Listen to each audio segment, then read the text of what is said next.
中国针对着台湾发动演习，咱的能源是不是会当稳定来供应？这真重要，因为台湾有高达98%的能源拢是靠进口，若是互中国封锁，将会严重冲击到民生甲产业用电。台电的董事长詹文新讲，早起天然气船拢有顺利入港。 专家接收能源，或者是甲能源落货，这是台湾经济港口的日常工作。不过，就惊中国为台湾的军演，会对能源安全造成威胁。它不是第一次啊，哈！今天早上我们的天然气船都有顺利进港。现在是冬天。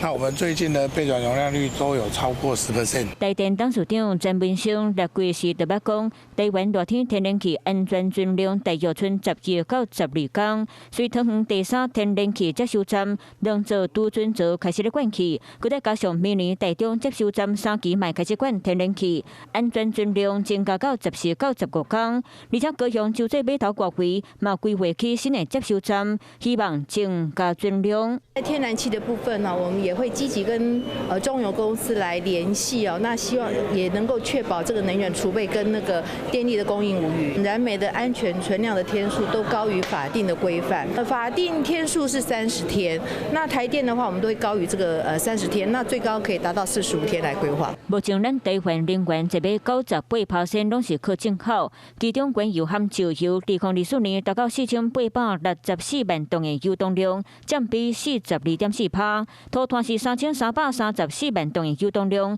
占比29.1%。天然气嘛进口2459万吨的油动量，占比21.5%。看出中国若是封锁台湾，对能源供应会有真大影响。液化天然气它会有自然的挥发的一个效果，所以一般来讲的话，天然气它并没有办法去做长时间的储存。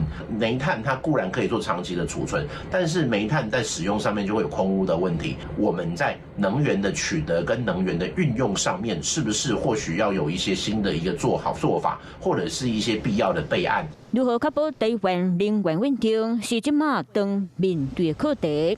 Hello， 大家好，我是林依文。想要抢先掌握最及时的新闻资讯吗？赶快订阅、按赞、开启小铃铛，锁定华视新闻的 YouTube 频道。